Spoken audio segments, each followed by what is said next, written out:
TFM.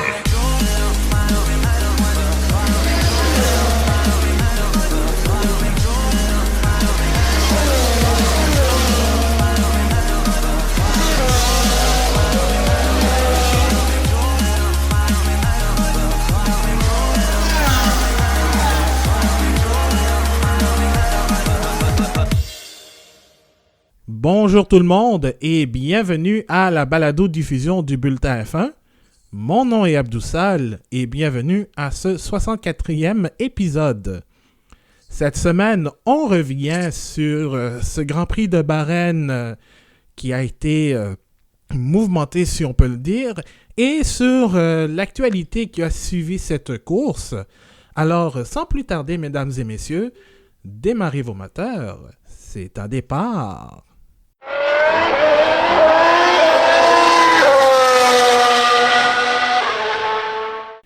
Alors, pour revenir sur ce Grand Prix de Bahreïn, on accueille nos collaborateurs, mais avant tout, on a un invité très spécial et je vais l'introduire tout de suite.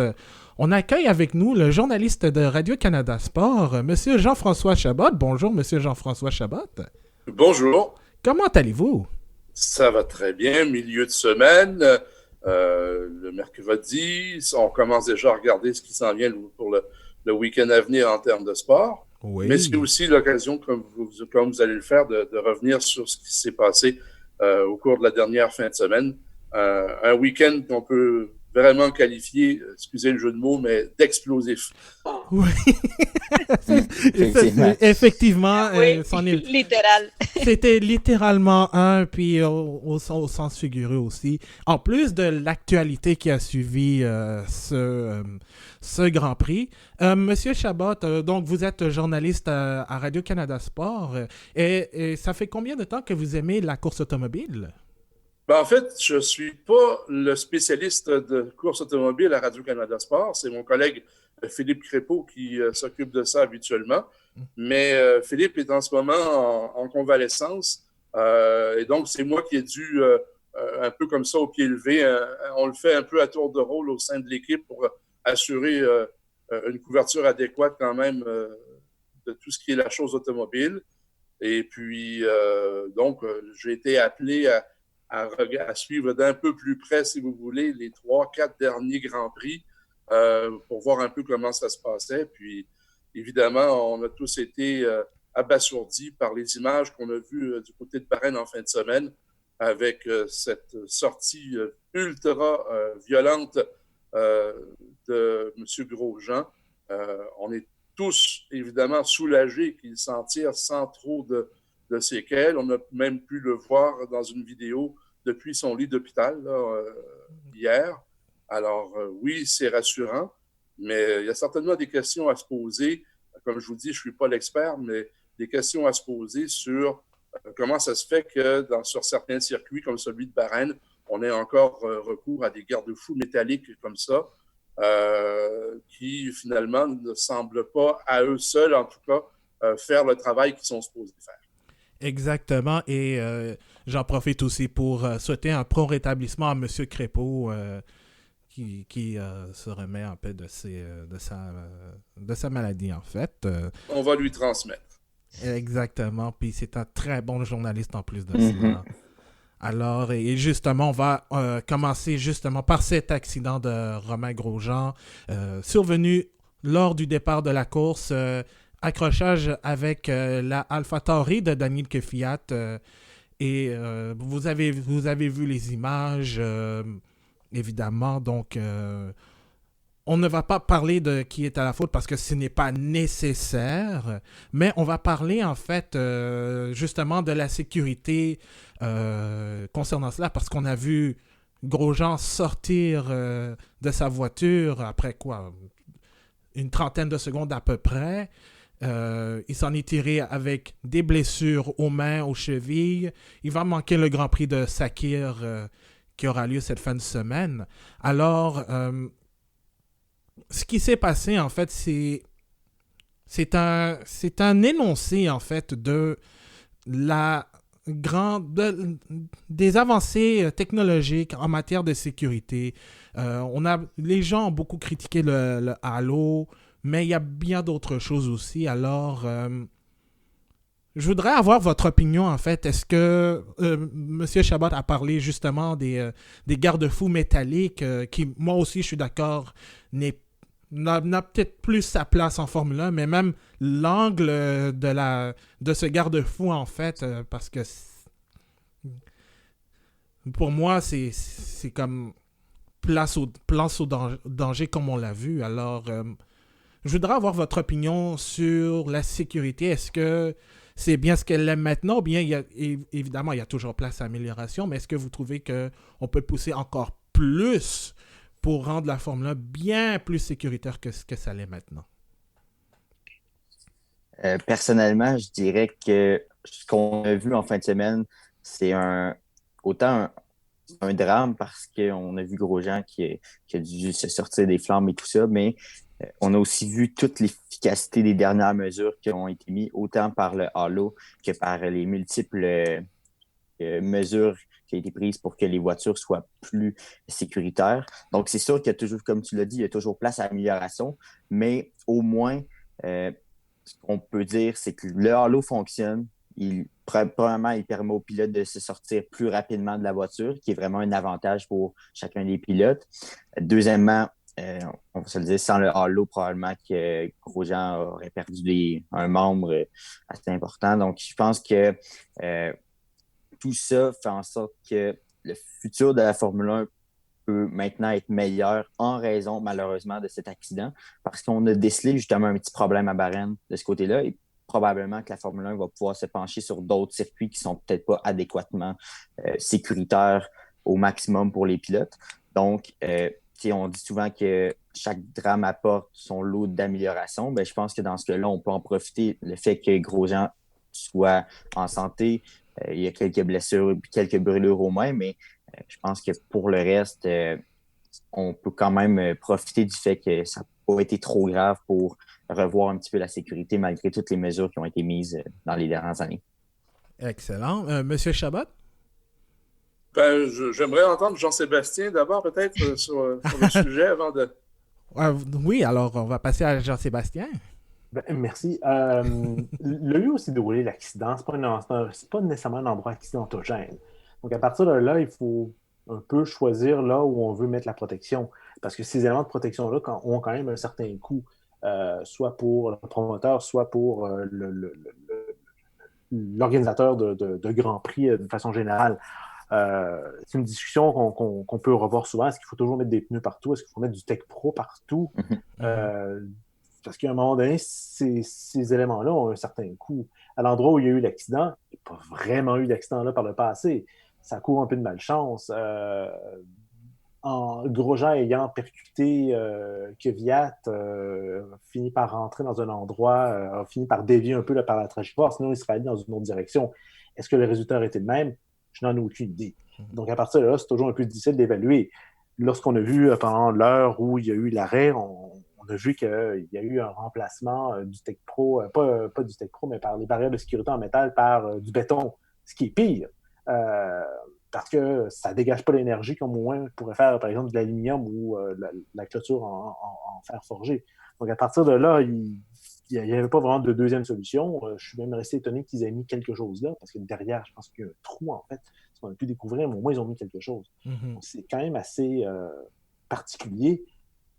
Pour le Halo, ça fait deux pilotes qui ont survécu. Il ne faut pas oublier Grosjean qui a survécu à l'accident. C'était le deuxième. Le premier, à mon souvenir, c'était Charles Leclerc à Spa en 2018. Avec Alonso. Alonso qui a rebondi sur la voiture, qui a littéralement rebondi.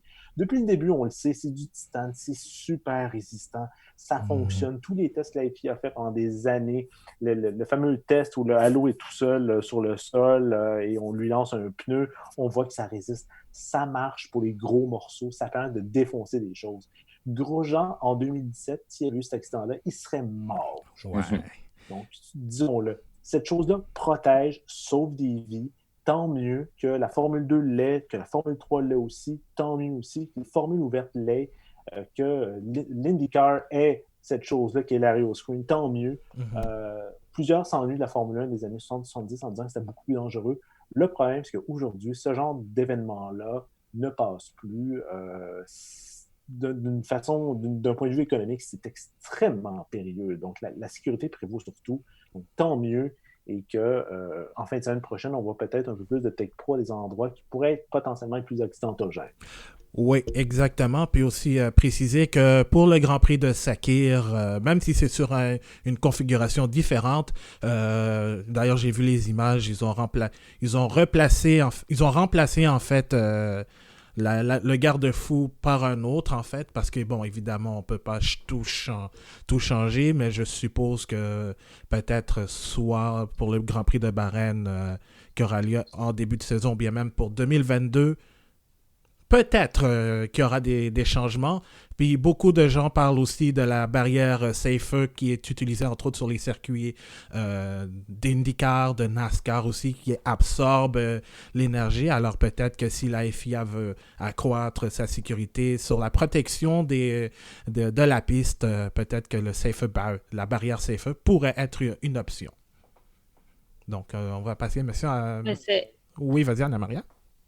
Oui, mais que c'est quelque chose qu'il faut continuer à regarder. Il faut regarder l'accident, voir qu'est-ce qu'on peut faire de mieux, parce que oui, la loi, il sauvait la vie de Grosjean, mais il faut remettre en contexte que lui, il était conscient, il était capable de sortir tout seul. Mais si lui, il serait pas capable de sortir tout seul, qu'est-ce qui se passe? Parce que l'intervention, oui, ils sont arrivés, mais il n'y a presque rien fait les autres, juste les laisser sortir.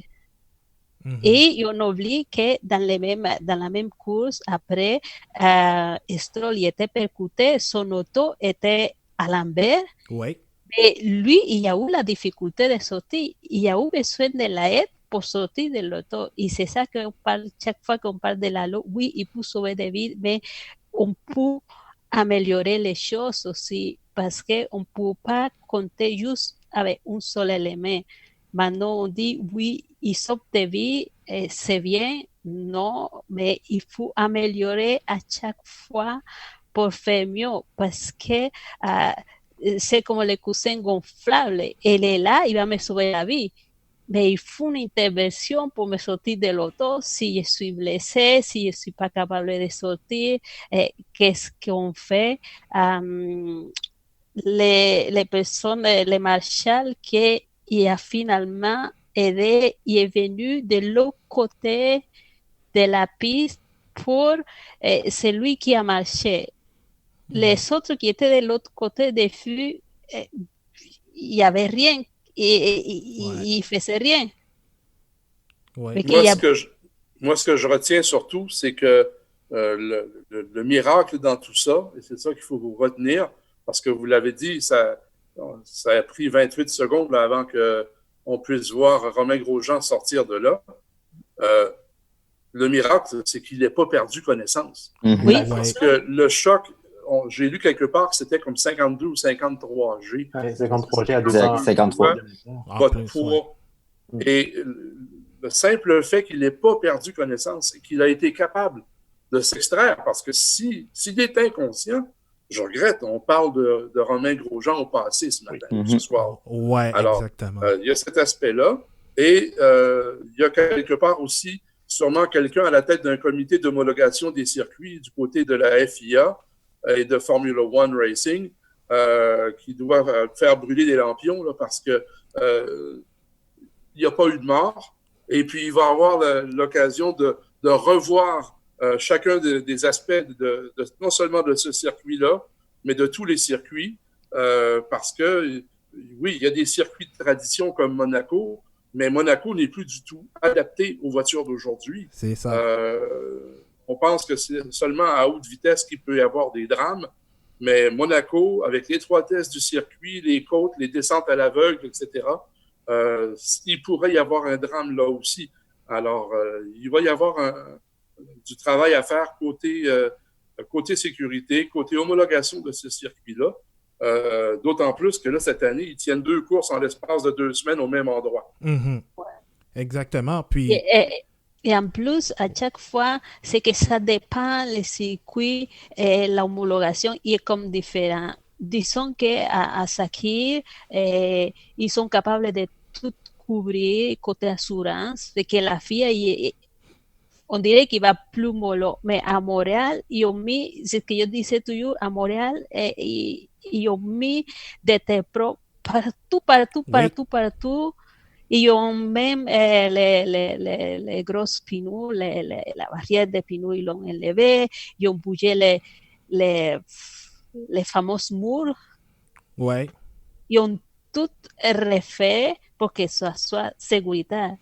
Mais même que Kubica il a craché, il était en vitesse, c'était un mur de béton, et il ne s'est rien passé. Mm-hmm. Oui, exactement. Mais il faut que la sécurité, ça soit partout, pas juste parce qu'on va à Montréal, il faut que ça soit en règle, on va aux États-Unis, il faut que ça soit en règle, mais quand on va à les pays arabes, je sais pas, la loi c'est une autre, fait que ça là que c'est moins, les pilotes sont plus résistants, je sais pas quoi. Ouais.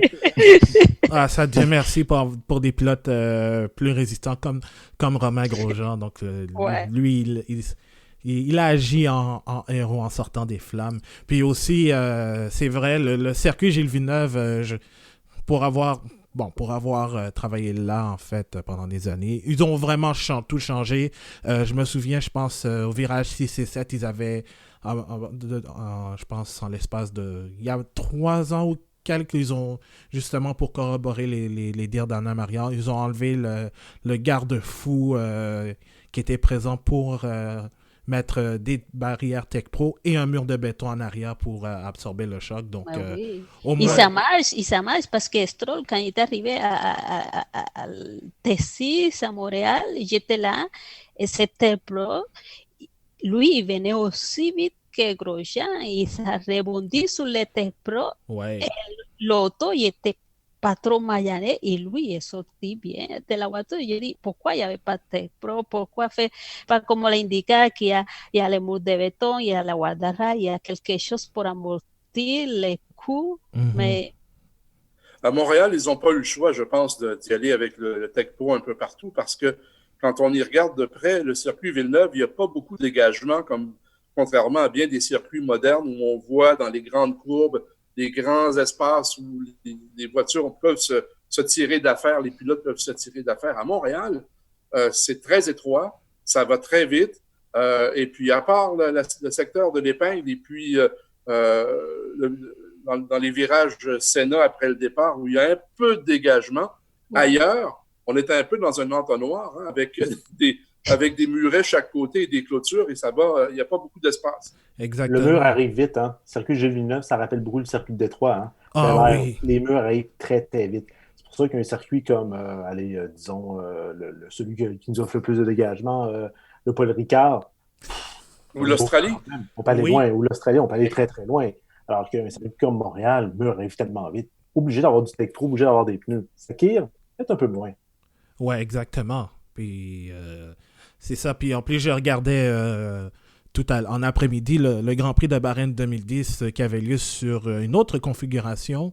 Il y avait des garde-fous partout. Puis heureusement, le fait que le circuit soit sur des sections lentes, là, ça permet aussi de justifier un peu la présence de garde-fous pour dire, s'il y a un accident à basse vitesse, au moins, ça peut amortir le choc.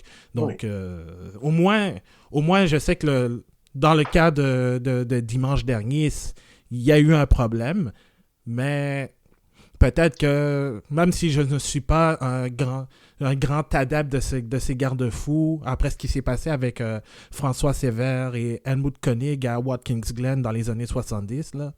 Allez pas googler ça, s'il vous plaît. Non. De grâce, ne faites pas comme Marc-André. En fait... c'est juste, parfois ça peut être justifié, mais j'ai hâte que la FIA revoie tout cela pour rendre les circuits beaucoup plus sécuritaires. Oui, vas-y, Marc. Abdou, un petit dernier commentaire. Je pense que ce qui est positif pour la FIA et pour la Formule 1 du futur, c'est qu'on a les éléments en main en ce moment avec le Tech Pro pour améliorer la sécurité des circuits, mais on peut aussi très bien continuer à améliorer nos connaissances et de peut-être un jour trouver quelque chose d'encore plus sécuritaire. Mais en ce moment, si nous voulons augmenter au maximum la sécurité dans tous les circuits, on a les mesures en place. Ouais, et puis ne pas perdre de vue aussi qu'on ne peut jamais prévoir l'imprévisible. Mm-hmm. Exactement. Autre sujet concernant l'accident, il y a Daniel Ricciardo après la course qui n'était pas très content envers la Formula One Management, la FOM, qui disait que ils ont diffusé à plusieurs reprises l'accident de Grosjean, disant qu'il avait une pensée pour la femme de Romain, ses enfants, évidemment pour les pilotes aussi qui se sentaient inconfortables de voir ces images à plusieurs reprises et des commentaires qui ont été aussi approuvés par Sébastien Vettel. Est-ce que vous trouvez que dans ces genres d'accidents comme celui de Grosjean, celui justement de Leclerc à Spa en 2018 ou bien l'accident monstre de Fernando Alonso en Australie 2016, est-ce que vous pensez que, comme l'adage le dit, trop, c'est comme pas assez ou bien c'est juste... Je pense que la réalisation télévisuelle, parce que c'est du direct, il ne faut pas l'oublier, la course est interrompue pendant 1 heure avant qu'on puisse la relancer. La bonne nouvelle était que oui, après le côté spectaculaire de l'accident avec les flammes et tout, on venait de voir Romain Grosjean s'en extraire à peu près indemne. Le réalisateur s'est peut-être senti un peu plus libre à ce moment-là de montrer et de remontrer. Mais vous êtes jeune, mais si on recule quelques années en arrière, quand Ayrton Senna est mort durant c'était les essais ou les qualifications, en tout cas à Imola, l'accident, on l'a vu et revu en boucle, c'était la même chose. Alors, je pense que moi, je voyais rien de mal ou de gênant à ce qu'on remonte l'incident. C'est pendant cette heure-là de télévision que les analystes et les experts essaient de comprendre ce qui s'est passé, essaient de le faire comprendre aux téléspectateurs aussi. Puis comme cette fois, il n'y a pas mort d'homme, finalement, on a pu s'arrêter un peu plus sur l'aspect technique de l'incident. Exactement. Et je suis tout à fait d'accord avec vous. Ça a permis au moins d'analyser de cela. Puis justement, c'est le point où j'allais en venir. Par exemple, les morts de Senna et de Ratzenberger à Imola. Bon, j'avais 1 an et demi quand ça s'est produit, mais en regardant les reprises VHS, on voyait que il diffusait les images à plusieurs reprises pendant qu'on ne connaissait pas l'état de santé des pilotes. Alors, il y a eu un changement de paradigme concernant cela. Ceci étant dit, je peux comprendre que ça a mis mal à l'aise les pilotes qui doivent, lorsque tout est réparé, reprendre la course. Donc, je peux comprendre le point de vue de Daniel Ricciardo, puis là-dessus, je pense qu'il est tout à fait dans son droit.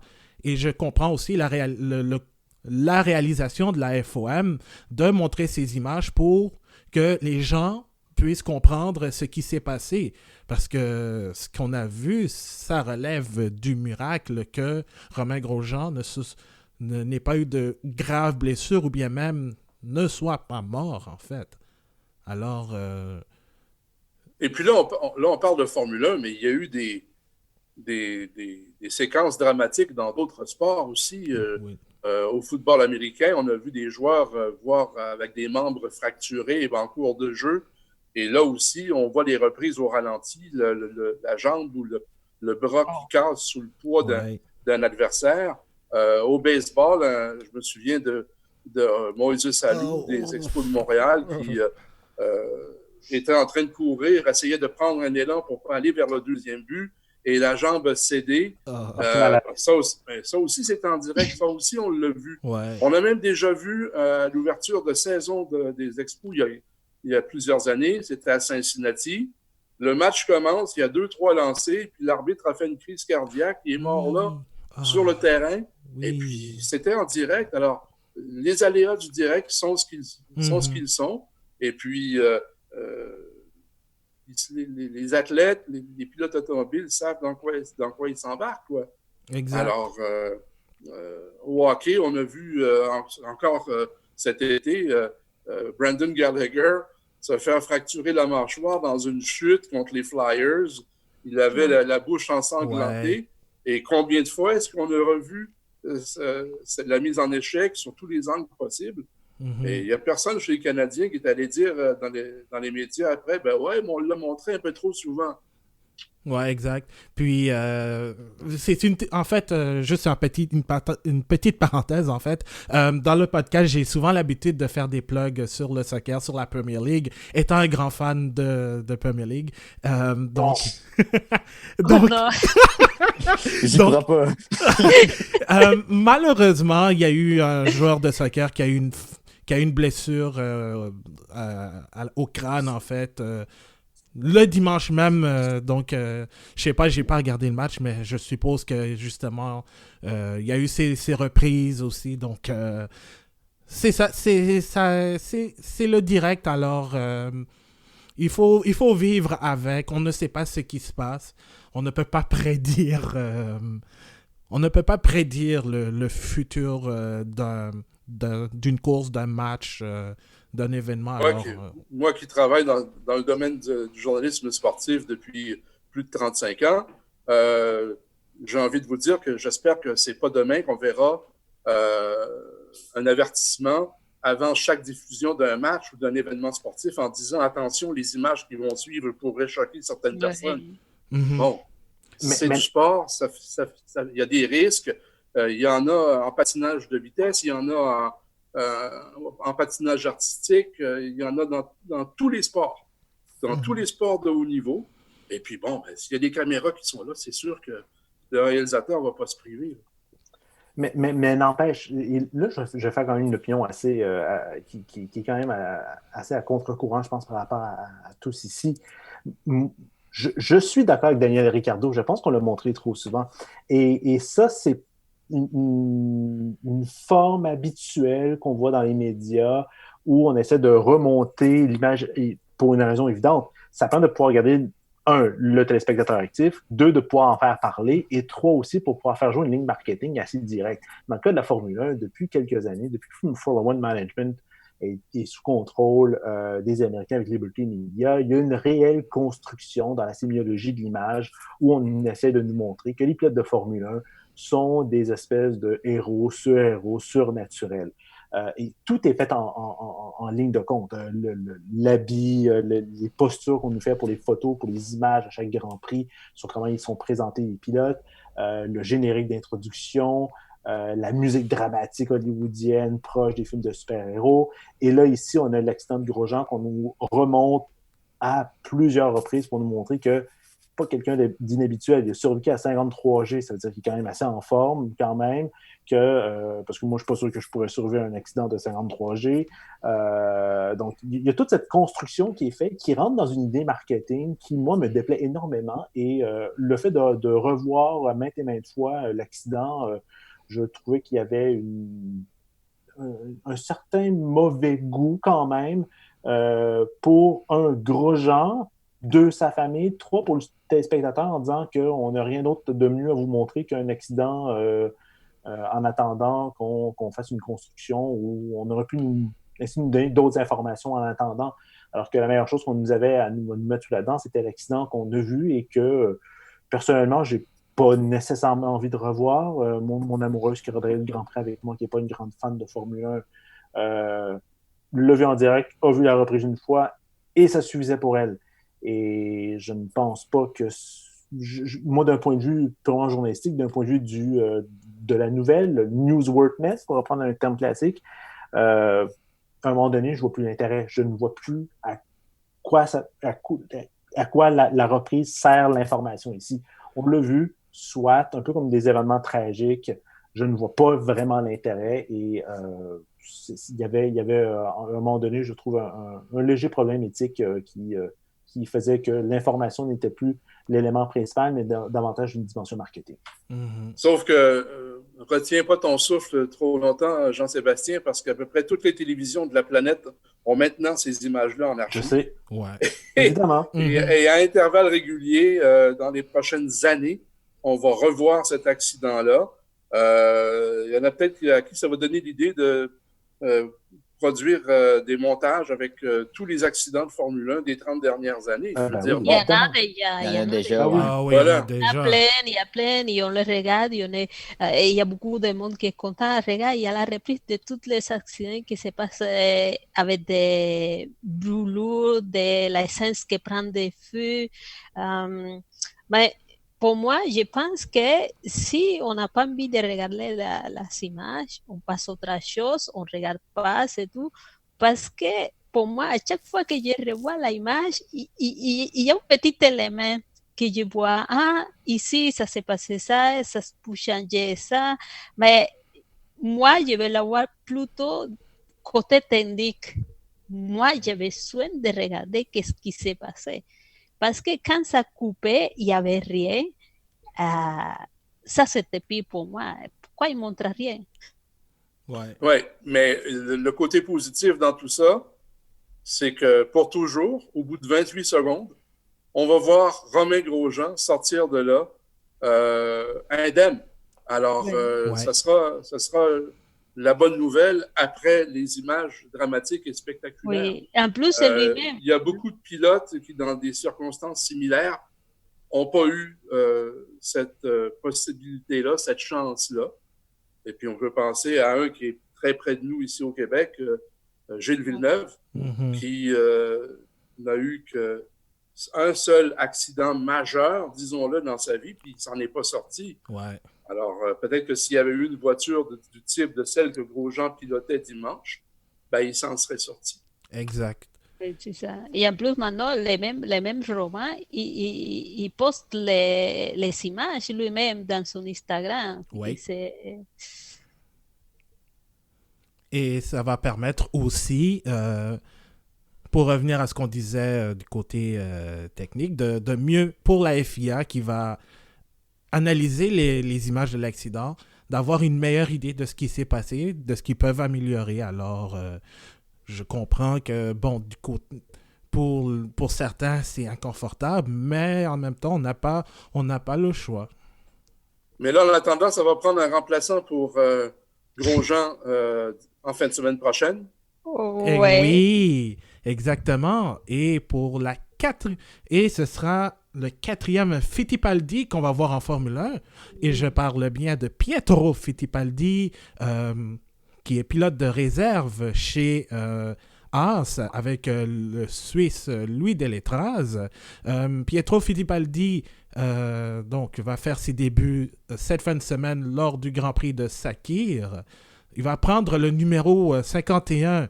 Puis, en hommage, non, j'irai pas jusque-là parce que je l'ai dit. Est-ce que ça enlève qu'un joueur d'Arsenal? Non, c'est pas un joueur d'Arsenal, j'allais dire 2 joueurs du Canadien de Montréal, mais je l'ai déjà tweeté sur Twitter. Alors, on l'a tous vu. On l'a tous vu. Ça, c'est Abdou being Abdou. Alors, évidemment, je ne pense pas qu'on va s'attendre à grand-chose de la part de Fittipaldi parce qu'il est là pour assurer la relève. On s'attend à rien de lui. Il est sur une Haas. Et c'est le pilote de réserve. Ouais. Ça va Oui, être c'est pas quelque chose de glorieux à avoir sur son CV, être pilote de réserve pour Haas. Hein. Je vais être méchant. Non, mais imaginez que la saison prochaine, il y a une autre blessure, puis qu'on se retrouve avec Fittipaldi et Schumacher chez Haas dans une même course. My God. Là, ça va sortir ça va être des moments nostalgiques de ce mais il faut pas rêver. On a déjà eu des scènes proches en F1 et c'était pas glorieux. Oui, les derniers scènes qu'on a en Formule 1, ça a mal fini. Hein? Ouais. Et regarde, c'est parce que moi, je ris tout le temps parce que Pietro il y a une collection de crash. Dans les mains, IndyCar, à peu près la première fois qu'il a touché l'as, il a touché les murs aussi, puis que c'est ça. Et je ne m'attends pas à grand-chose. Et ce qui va être difficile pour Fittipaldi aussi, c'est que la Haas est tellement inconduisible. C'est une voiture qui est tellement difficile à connaître aussi. Puis on le voit avec Magnussen et Grosjean qui, encore aujourd'hui, après tant d'années, ne contrôlent pas tout à fait la voiture Ouais. en raison des freins, en raison de toutes sortes de petites choses que l'écurie et les techniciens ne sont pas capables de régler.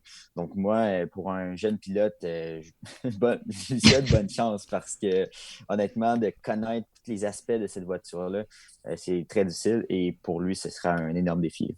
Ouais. Puis là, il va y en avoir un autre changement de pilote. Là, je vais m'adresser à vous quatre. Là. Vous êtes, pour moi, les experts. Mm-hmm. Est-ce que j'ai bien lu ou entendu que Williams va prêter un pilote à Mercedes pour prendre la place de Lewis Hamilton? Oui. Alors, comment est-ce que c'est possible, ça? Mais moi, ça me dérange. C'est parce que le pilote chez Williams, c'est un genre de l'école Mercedes, on dirait, l'école Mercedes. Il est comme, lui est un Williams, mais en fait, c'est un pilote Mercedes, mais c'est pas lui le pilote de réserve. C'est lui le réserve, c'est Stoffel Van Dorn. Non, Van Dorn. Ouais. À Mercedes. Ouais, c'est Stoffel Van Dorn. Mercedes, c'est Van Dorn. Et ils ont décidé parce qu'on joue aussi les équipes, la Formule 1, comme le dit Jean-Sébastien, on joue beaucoup avec toutes les médias, l'image et tout ça. Tout le monde, les aficionados, ils aiment les pilotes de Williams. Tout le monde dit, pauvre lui, il n'y a pas une bonne voiture, c'est pas ça qu'il fait pas bien, il fallait qu'il prenne un bon auto et tout ça. Fait que j'imagine que Mercedes a décidé comme donner un cadeau. Mm-hmm. OK. C'est ça, c'est plus que ça, parce que lui aussi, oui, William, ça va pas très bien, mais lui, il n'a pas fait une grosse saison non plus. La seule fois qu'il s'est retrouvé en tête dans un Grand Prix mouvementé, et il a touché les murs tout seul derrière les Istica. Ouais. C'est ça. Et lui, le pilote de réserve, il fallait qu'il se déplace de Espagne jusqu'à Paris, il arrive et il était déçu. Oui, c'est vrai, parce que Stoffel Van Dorn était prévu pour, je pense, ses obligations de pilote de réserve, mais aussi comme analyste à la télévision belge aussi. Alors, et en plus, Van Dorn n'a pas couru en 2 ans parce qu'il était chez McLaren comme coéquipier de Fernando Alonso. Donc, peut-être que le fait de ne pas avoir touché une voiture de Formule 1 en 2 ans, ça a le désavantage. Même si Mercedes a tout remporté, les titres pilote-constructeur sont déjà scellés. Et je pense aussi que c'est pour renforcer aussi le partenariat, je dirais, entre Williams et Mercedes pour fournir les moteurs, entre autres, je dirais même quelques conseils aussi, et donner une chance à George Russell, peut-être dans l'éventualité où, si jamais Lewis Hamilton devait prendre sa retraite, qu'on ait au moins un pilote qui va être capable d'être dans la Mercedes fin prêt. Exact. Je ne crois pas ça parce qu'ils ont eu l'opportunité, ils n'ont pas congédié Bottas. Mais Mercedes sont comme ça. C'est ça, ils n'ont pas congédié Bottas. Moi, je suis heureux de ce qui arrive en ce moment pour George Russell parce qu'il a il n'y a pas de pression. Le championnat des constructeurs est gagné. Lewis Hamilton est champion. Il nous reste 2 courses. Maintenant, on va voir mais en théorie, Lewis Hamilton ne pourra pas être au prochain à Abu Dhabi non plus. Mais ça lui offre la chance de montrer à une écurie qui n'a jamais, jamais, jamais monté leurs jeunes dans la grosse écurie parce qu'ils prétendent que...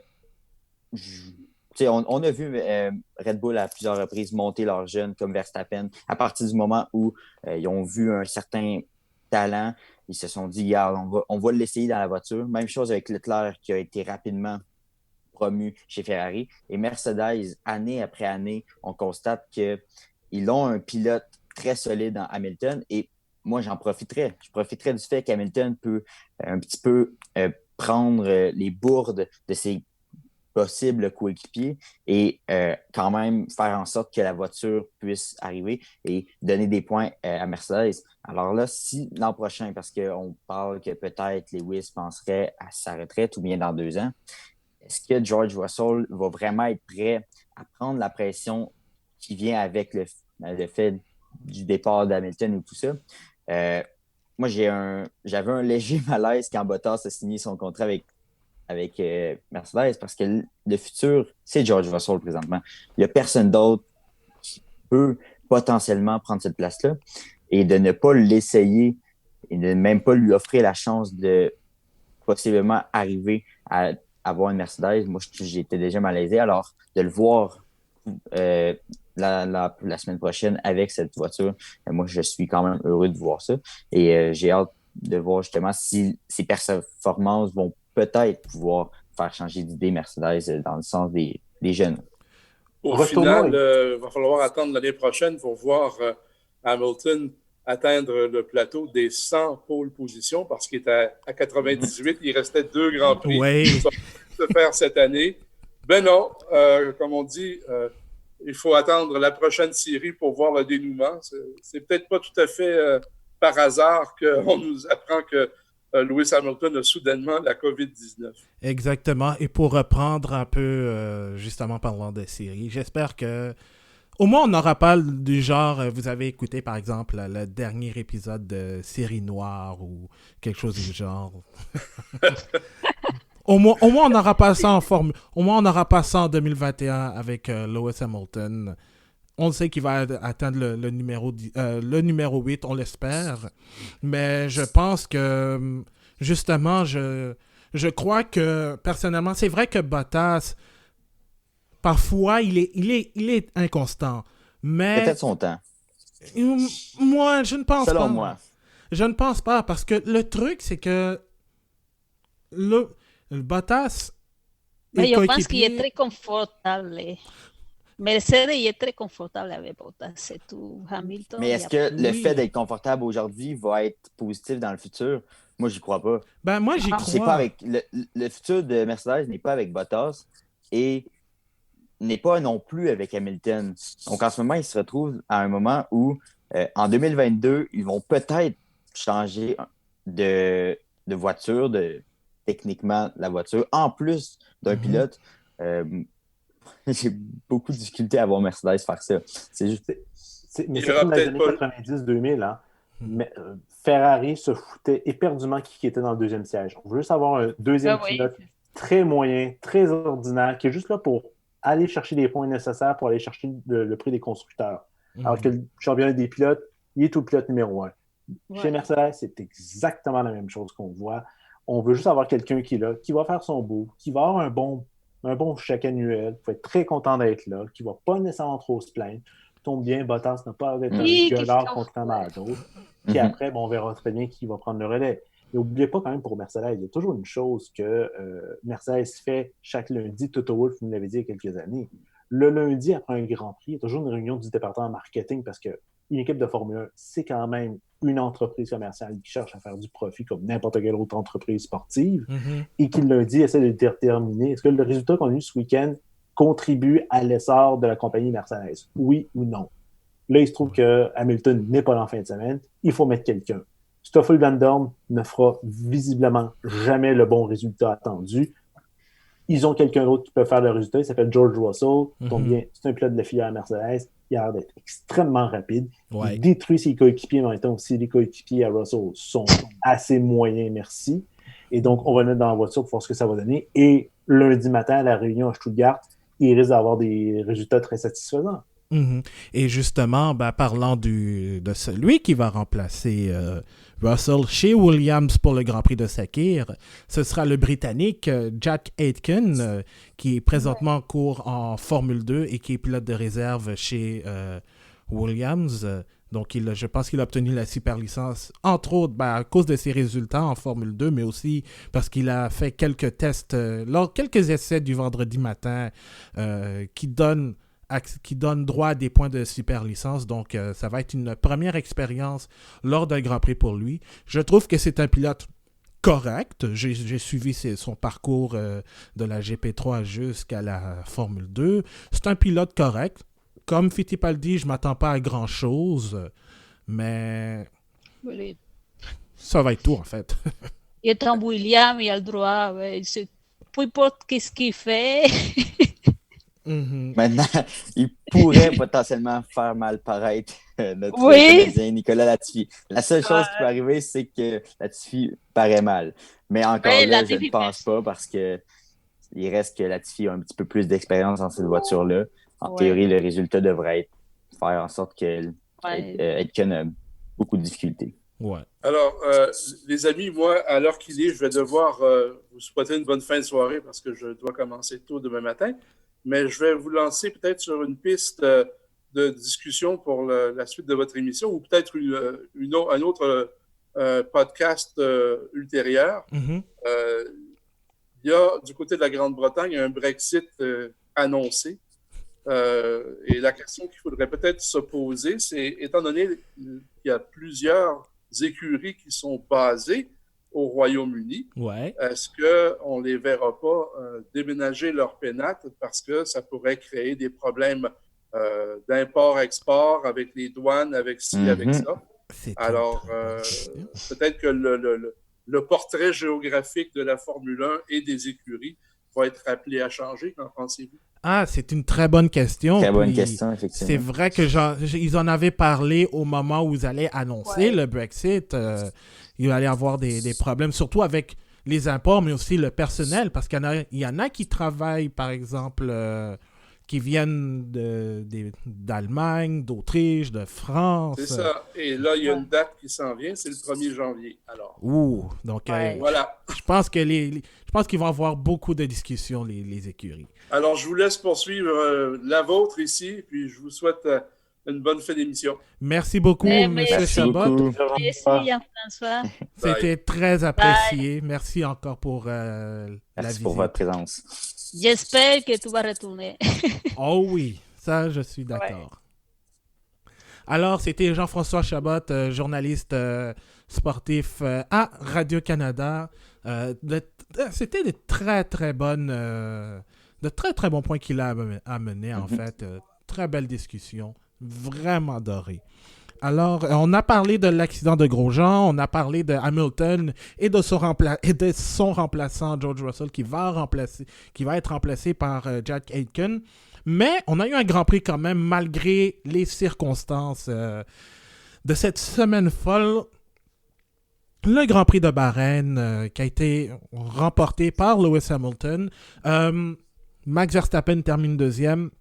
Alex Albon termine troisième et profite en fait de l'abandon crève-cœur de Sergio Perez qui abandonne dans les derniers tours avec une panne moteur. Je voudrais avoir votre avis global sur ce Grand Prix, outre ce qui s'est passé lors du premier tour. On va commencer par Marc-André, tiens. Je vous donne...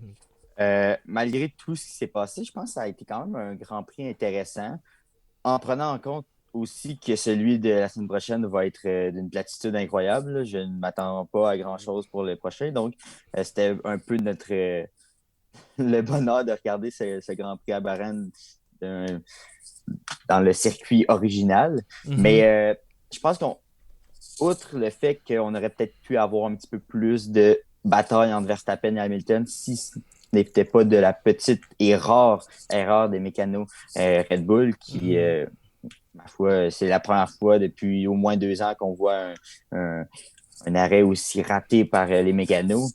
Plus de 5,1 secondes pour changer les 4 pneus de Max Verstappen. Et c'est un peu ça qui a fait en sorte que Max n'a pas pu revenir aussi près d'Hamilton que les directeurs techniques de Red Bull avaient prévu, parce qu'on sait qu'en début de course, Max Verstappen se gardait à peu près à 3-4 secondes d'Hamilton. et cette fameuse entrée au puits pouvait justement avantager Verstappen. Et finalement, le tout n'aura peut-être pas arrivé comme il l'avait prévu. Mais nous avons vu aussi de belles histoires comme Gasly qui a encore terminé à une très belle position avec d'excellent travail durant toute la fin de semaine. Donc, tout ça ensemble fait en sorte que je pense qu'en général, on a eu un bon Grand Prix qui a été, bien sûr, un petit peu agrémenté par l'accident des Grosjean. Mais non, écoute, je pense que c'est un Grand Prix qui m'a quand même satisfait. Oui, exact. Et puis justement, pour vous relancer avant de passer sur des sujets assez rapidement, l'accrochage Kvyat-Stroll dans le tour de relance, est-ce que vous pensez que c'était une pénalité justifiée, le 10 secondes à Kvyat? Oui. Très, très. Kvyat, moi, comme j'ai écrit sur Twitter, trop souvent au mauvais endroit, au mauvais moment pour être malchanceux. C'est un pilote qui est exécrable, Kvyat. Je veux dire, il se ramasse au premier tour, OK, sur Grosjean, il est là au mauvais endroit. D'accord, ça se peut. Le deuxième s'accroche en incident de course. Selon Martin Brundle, il n'y avait pas de pénalité. Avec Stroll, non, il y avait pénalité. Kvyat, il était hors trajectoire complètement. Dans une équipe de hockey, il y a une raison pourquoi il se trouve sur le 4e trio. Kvyat, c'est pas pour rien qu'il se trouve sur un siège éjectable d'ici la fin de la saison. C'est pour ça qu'il ne reviendra certainement pas en Formule 1. Et franchement, c'est bien tant mieux parce que Kvyat, non. Ouais. Mais je suis très d'accord avec Jean-Sébastien parce que c'est ce que m'a touché, c'est que j'ai dit, regarde, tu viens d'être involucré parce que je ne vais pas mettre la faute sur lui, mais il était involucré dans un gros accident. La course, il reprend, il fait même pas attention. Et c'est, on peut, comme dit Jean-Sébastien, on ne peut pas se retrouver autant de fois dans les mauvais endroits. Il faut réfléchir un petit peu. Exact. Puis, vas-y, Abdou. Je vais aller à contre-courant. Moi, je pense que la pénalité est un peu trop sévère.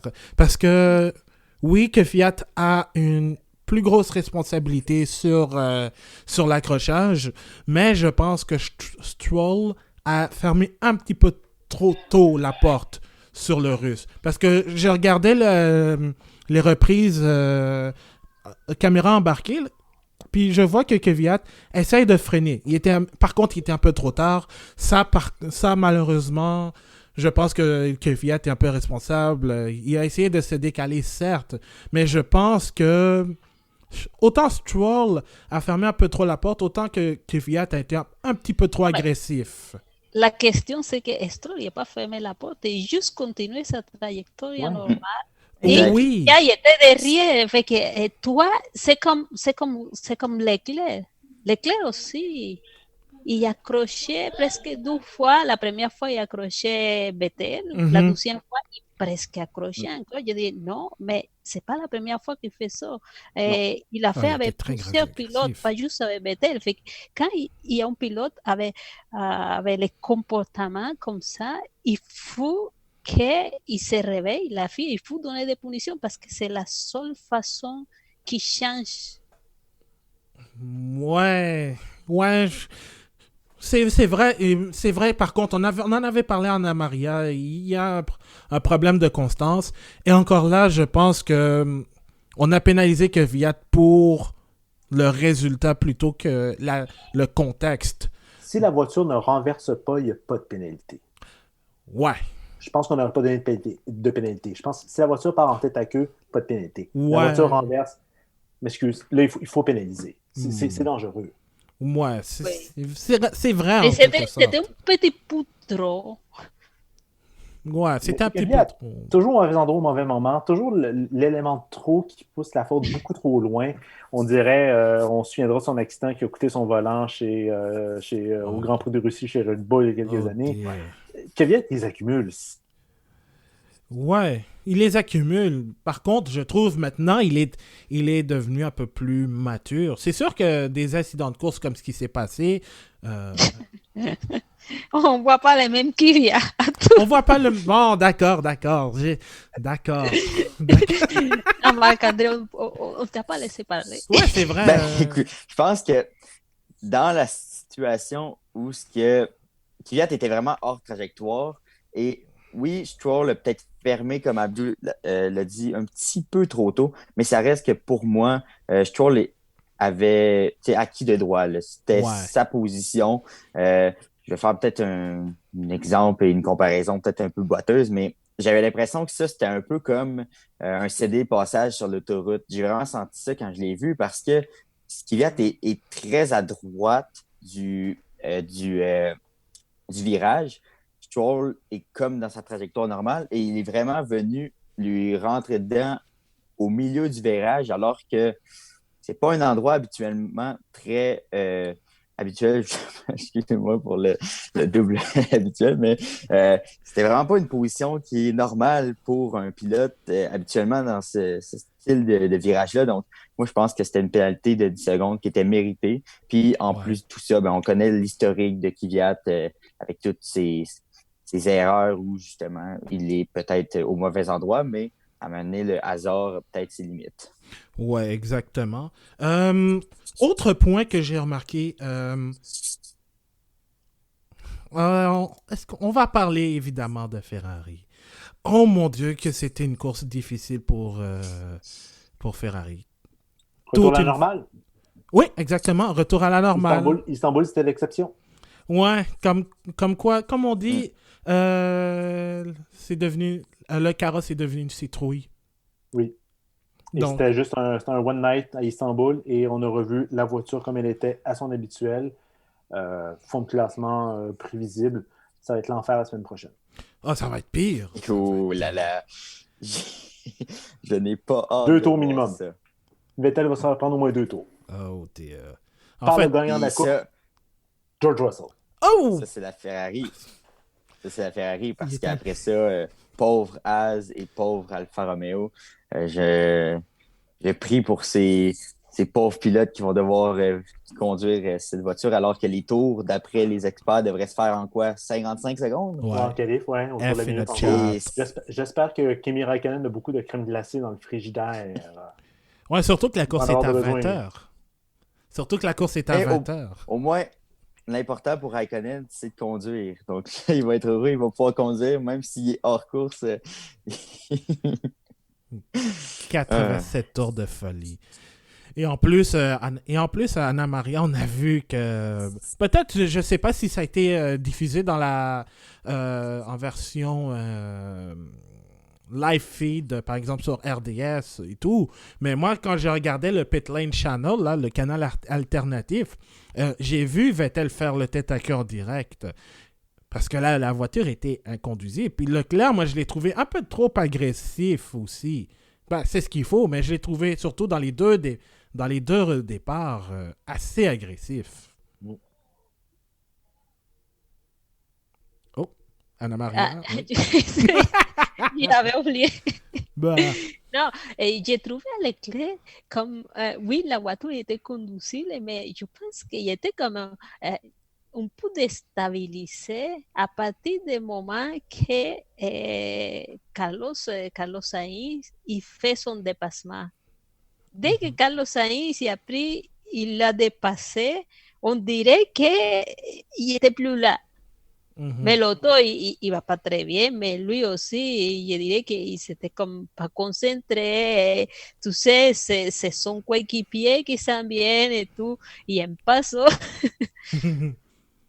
ouais, exact. Et en Ouais, plus, je sais pas si... Leclerc et le anger management, ça fait 2. Hein. Je dirais. C'est vrai, c'est vrai. Vous avez sûrement entendu sa radio après le Grand Prix de Turquie, là. I'm fucking stupid, as much as in Baku. Ah, mais lui, il aime ça. Il fait ça et après tout le monde, on l'aime. Il est cute. Il est cute. Regarde-le. Ben écoute, c'est parce qu'à un moment donné, on va pas y croire à son cuteness aussi. Hein. Non. C'est ça. La première fois, d'accord, parce que c'est vraiment une erreur stupide. La deuxième, au dernier virage, Ouais.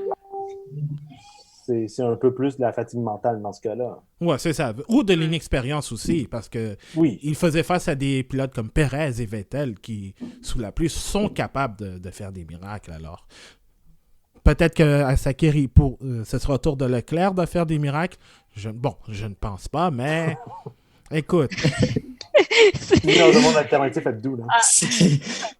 Oh Mais, ouais. Ado, je disais, aujourd'hui, on a un groupe et on parle de tout, qu'est-ce qui se passe. Je disais aujourd'hui, une chose, c'est penser qu'est-ce qui peut arriver. Autre chose, qu'est-ce que tu voulais, qu'est-ce que tu as envie que ça se passe.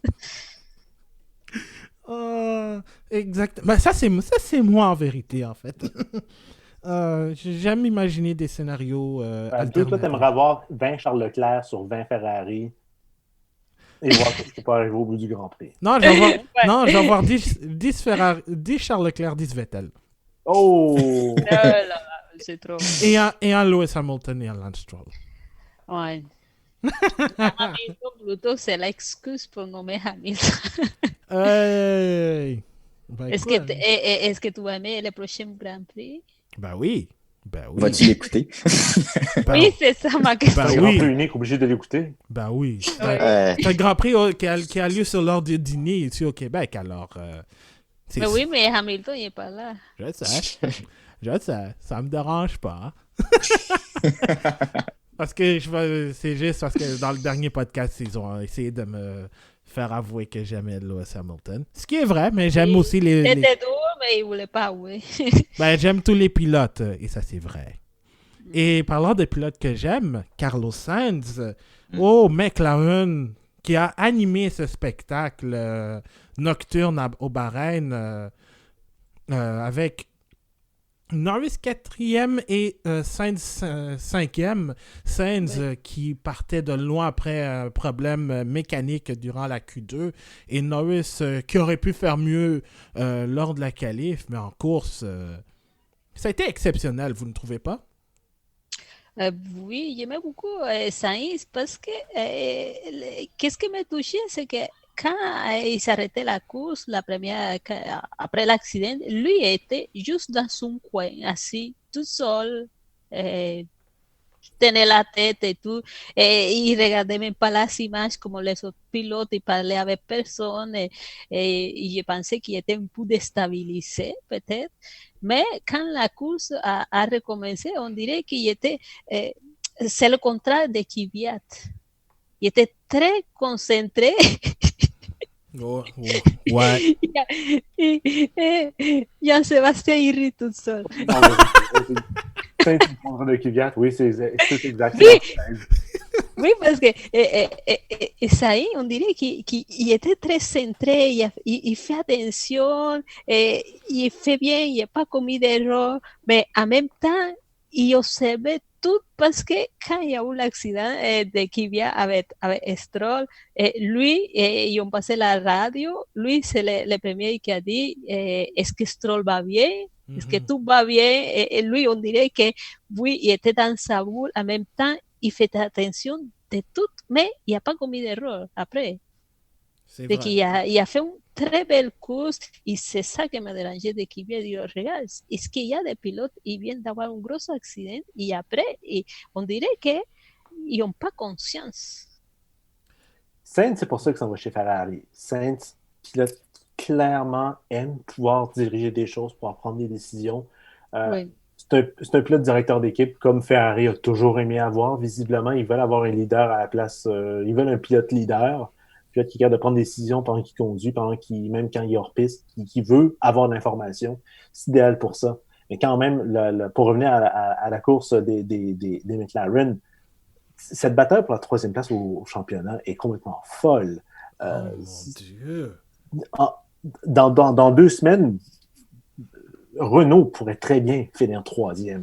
Ferrari aussi. Rendu là. Même, pardon? Même Ferrari. Bon, c'est Ferrari. Non. Sur un malentendu, vu les Grands Prix qu'il y a actuellement en Formule 1, c'est pas impossible. Non, ils sont trop loin, en fait. Hein. Ils sont trop loin. Il y a Ils peuvent en gagner 2, on ne sait jamais. Hein. On a déjà vu ce qui est arrivé en MotoGP cette année. Oh mon Dieu!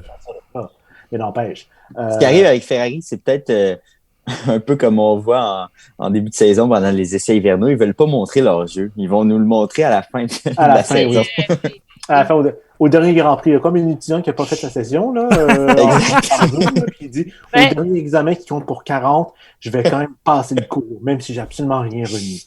Puis ils vont gagner. Puis ils vont gagner pareil. Non, mais sérieusement,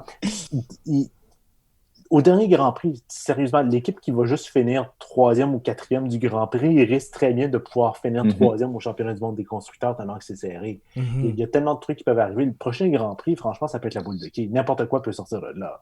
Un Russell qui conduit mal donne une place aux autres, un Albon qui part tout croche, qui fait un mauvais résultat, et hop, d'un coup, il y a peut-être une équipe qui est 3e au classement général, qui se bat pour la 3e place, qui sera sur le podium et qui va finir 3e grâce à ce podium-là. La fin du championnat est complètement folle. Ça fait du bien. Oui, et juste... avant vas-y, Anna-Maria. Non, Jean-Sébastien a touché un sujet que j'ai touché aujourd'hui, c'est que oui, Russell, il va avoir la meilleure voiture pendant la fin de semaine, mais aussi il va avoir de grosses responsabilités parce que lui est habitué à l'arrière. Mais il faut voir comme ça réagit quand il était à l'avant. S'il fait les bons qualifs et tout. Et ça, c'est un autre sujet aussi. Il y a des pilotes qui ne sont pas habitués avec l'arrêt de l'avant. C'est difficile des fois. Oui, c'est vrai. Parce que ça va être la première fois qu'il va avoir une Formule 1 devant. Alors, peut-être pour les autres, ils vont essayer qui ont l'habitude, par exemple, McLaren, Racing Point, Alex Albon, Renault. Juste l'habitude, ils ont l'expérience aussi. L'expérience. Donc, c'est ça. Ils vont profiter de cette vulnérabilité pour capitaliser sur une Mercedes. Contre une Mercedes, je veux dire. Puis, admettons que Bottas connaît un Grand Prix difficile. Ben, peut-être que on ne sait jamais, on peut avoir un Grand Prix. On n'est pas à l'abri de ça non plus dans les dernières courses.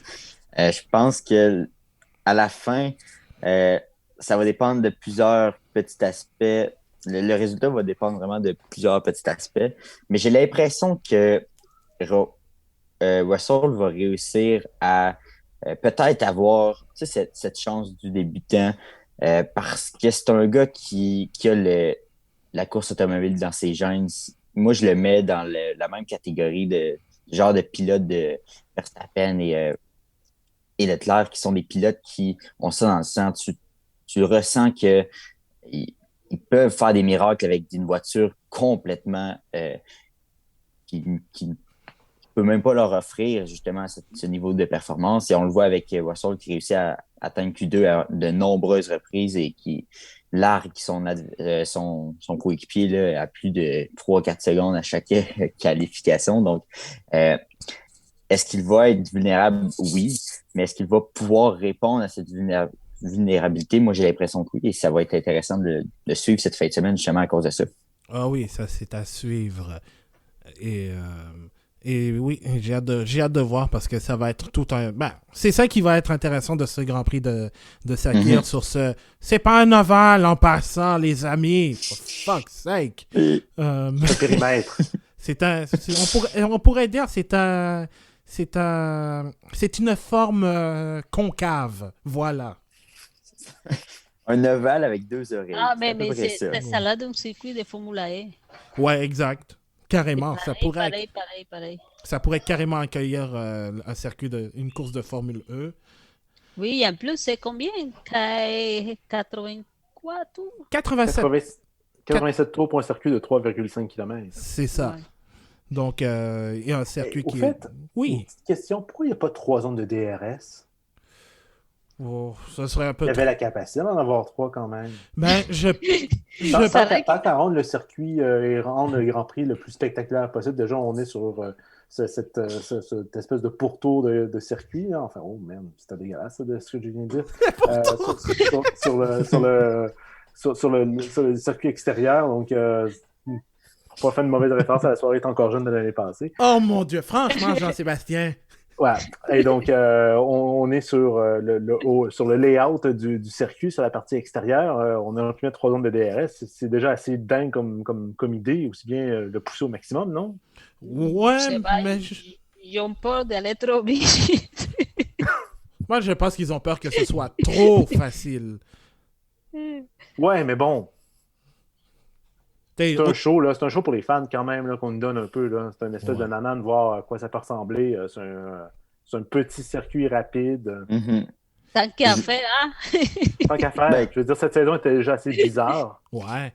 De toute façon, il est déjà réglé les championnats. Ben oui, tout est déjà joué. Donc, on a pu nous donner juste un Grand Prix complètement dingue. Déjà qu'on nous a fait un Grand Prix sur 2 jours. Moi, j'aurais bien aimé avoir une course de qualification pour tester la chose, justement. C'est ma déception de l'année. Idéale. Je pense qu'on a souvent eu la réflexion et la discussion, mais ça, c'est vraiment la déception de l'année. Mais également, je trouve ce qui est décevant avec ce circuit, puis on est en train de le ramasser autant que Ferrari, mais...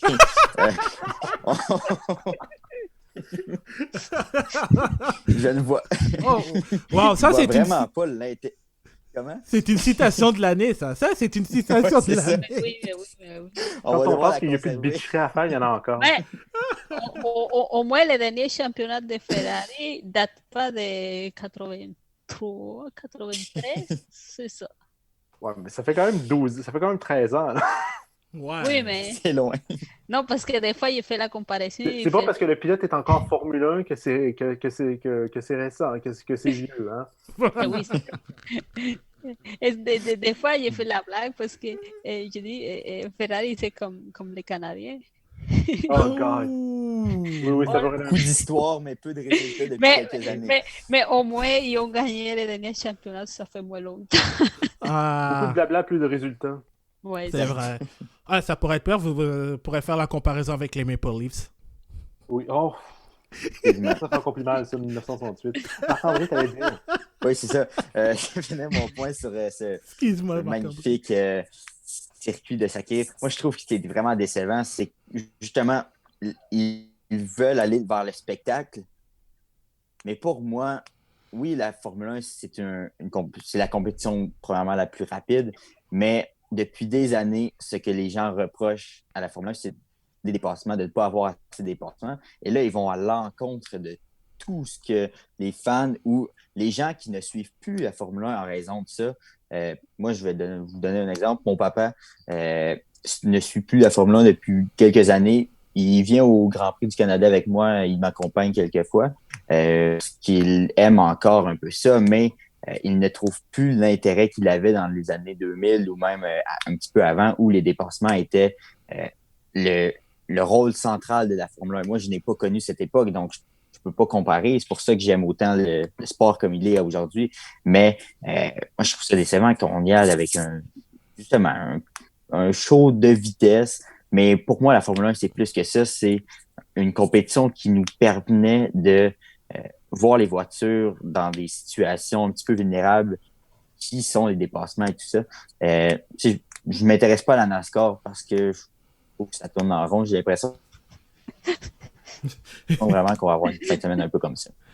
Non, mais Marc-André, je comprends, mais le problème avec la Formule 1, c'est la voiture. C'est la voiture. Et, tu vois, cette année est tellement trop grand qu'on dit, c'est quoi, comment est-ce qu'ils font pour faire les dépassements, la technique, l'aérodynamique, tout ce qu'on met sur la voiture qui fait qu'il ne peut pas se dépasser. C'est ça, c'est pour ça le DRS qu'on dit, il doit enlever ça, que c'est faux, mais oui, c'est faux, mais... Ça va revenir au même. Mais s'il n'y a pas de DRS, il n'y a pas de dépassement non plus. Exact. Mm-hmm. Et pour compléter le retour sur ce Grand Prix de Bahreïn, il faut qu'on parle malheureusement de ce moment crève-cœur qui est l'abandon de Sergio Pérez alors qu'il était 3e encore un tour et demi, et c'était un deuxième podium consécutif. Le moteur l'a lâché. F notre chat pour le moteur de Sergio Perez. Et ce qui a permis à McLaren de finir 4e et 5e et de les dépasser au championnat des constructeurs.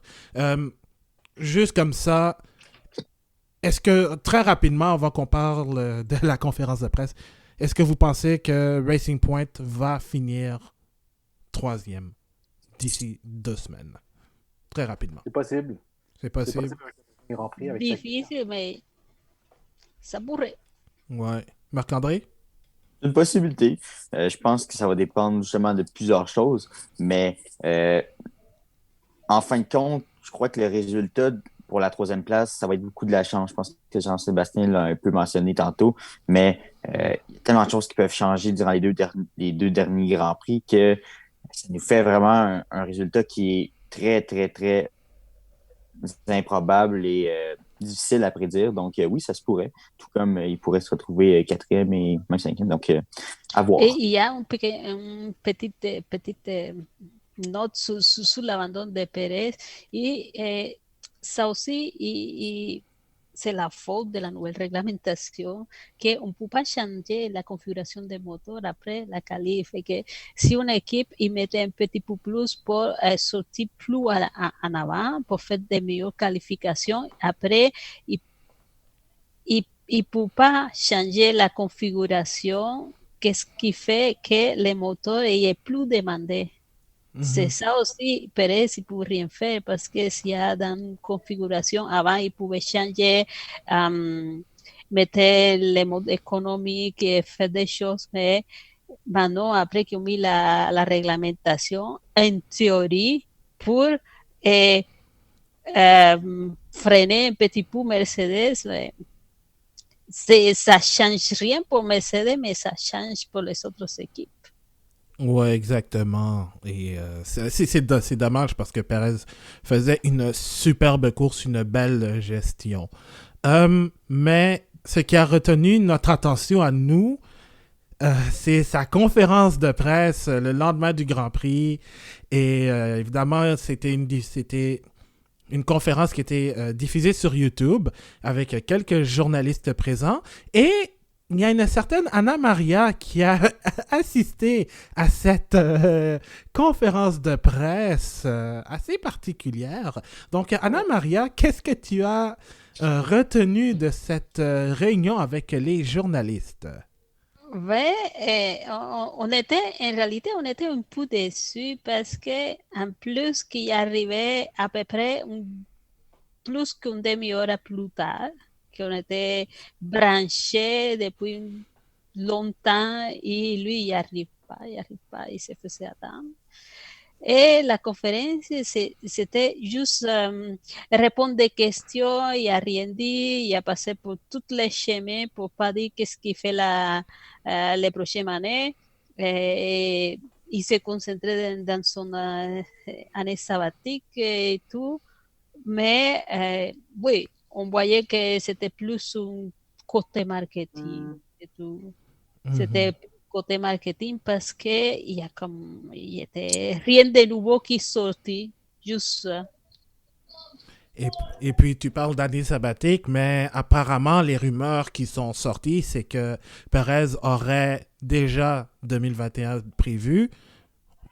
Oui, c'est ça. De toute façon, tout le monde dit que oui, peut-être il était prévu 2021, il était très beau, mais la nouvelle ne sera pas annoncée avant la fin de la saison. Ouais, parce que... Si c'est vrai, parce qu'on ne peut pas rien confirmer non plus, mais lui, il disait que au moins des choses relevantes, il ne regarde pas d'autres catégories.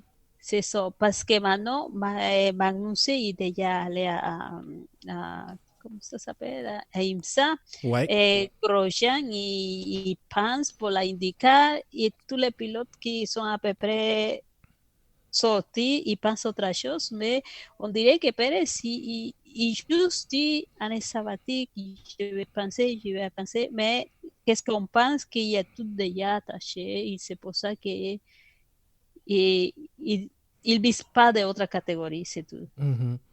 Marc-André, Marc-André, Jean-Sébastien, une petite réaction rapidement sur ce que vous avez entendu d'Anna Maria concernant Pérez?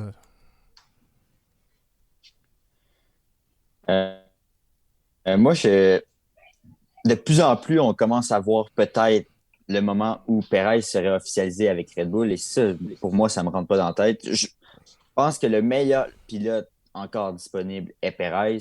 Mais côté tempérament, on parlait justement tantôt avec le Mercedes. Ils veulent un pilote qui est le général en Hamilton. Et ils veulent un peu un petit chien, un pilote rangé pour plus un faire-valoir un peu. Donc, puis moi, en connaissant un peu on le suit un peu depuis nombreuses années, Perez, c'est un tempérament très fort, c'est un tempérament mexicain, il prend sa place, il veut avoir un peu le contrôle de ses décisions. Et avec Red Bull, je ne sais vraiment pas quel genre de résultat ça peut donner. Des flamèches probablement avec son coéquipier, avec l'équipe. Je pensais vraiment que Hülkenberg allait être celui choisi par Red Bull et encore là, c'est pas officialisé. Mais je suis quand même surpris de voir que Perez est peut-être celui que Red Bull a finalement choisi. Jean-Sébastien? J'ai du mal à croire que Perez ne sera pas le coéquipier de Max Verstappen l'année prochaine. Cela étant dit, ça va créer des flamèches. Peut-être que c'est quelque chose que l'équipe veut avoir. Peut-être, c'est vrai. Souvenez-vous des années Vettel avec Mark Webber où ça tournait pas nécessairement bien. Ça tournait vite sûr quand même. Oui. Mais ça marchait. Il y avait une possibilité d'aller chercher beaucoup de points. Peut-être que Red Bull a peut-être un peu peur de finir 3e dans un futur proche au constructeur. Ils veulent pas reculer, ils veulent certainement avancer. Et c'est pas avec Albon, et c'est pas peut-être avec Gasly, parce que Gasly s'est déjà fait détruire par Verstappen. Il y a peut-être un peu plus de bouteilles, mais je ne suis pas certain qu'il y en a suffisamment pour chauffer Max Verstappen. En face, ils veulent avoir un pilote, en face de Verstappen, ils veulent avoir un pilote qui va être capable de pouvoir ne pas se déconvenir, pour ne pas se tomber à plat. Il y en a un, il s'appelle Perez, il va être capable. Oui, il y a d'avoir du répondant, on l'a vu avec Ocon dans les dernières années. Ça va être fun l'année prochaine, si Perez. Oui. Et c'est bien tant mieux. Oh oui. On veut ça, on veut des histoires, on veut du drama. Oui, il y avait une petite chose, il s'est fait poser la question, qu'est-ce qu'il pensait de que Max Verstappen il avait dit qu'il préférait Hülkenberg comme coéquipier et Pérez y a répondu, bon, je pense, je vois pas pourquoi ça va le déranger. On veut toujours quelqu'un qui te pousse, qui te fait faire mieux, qui te fait travailler beaucoup, parce que moi, ça serait le candidat idéal pour le pousser. Ouch! Wow! Oui, lui était pompé parce qu'il disait, d'habitude, si tu es un bon pilote, tu as besoin de quelqu'un qui te pousse encore plus. Parce que c'est encore mieux si ton coéquipier qui est fort.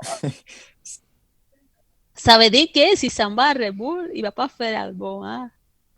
Il va faire à sa tête, comme toujours. Ça va être une bonne chose. On veut de la on veut de la dualité. Ça va rentrer. Ça peut juste être bon. Ça peut juste être bon pour Red Bull, ça peut juste être bon aussi pour nous.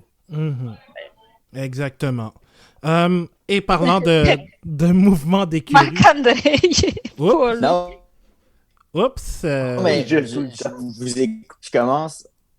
je commence à voir un peu pourquoi vous amenez vos arguments. Puis je pense que je commence à une raison que un peu de défi pour Max, ça peut seulement être bon pour lui de lui amener justement ce duel entre coéquipiers qu'il n'a jamais vraiment pu avoir à part avec Ricciardo. Chose qu'il pensait perdre sûrement aussi rapidement.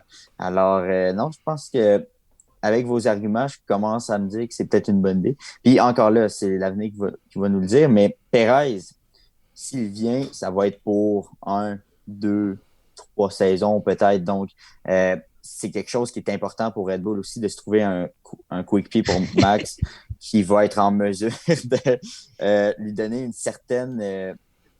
j'ai juste le mot fiabilité dans la tête, mais c'est pas lui. Une régularité, un peu de... Constance. Une régularité une constance exacte qu'ils n'ont pas eu avec Red Bull depuis que Ricardo Oui, est c'est ce qu'il dit, c'est que c'est peut-être une session plus une option.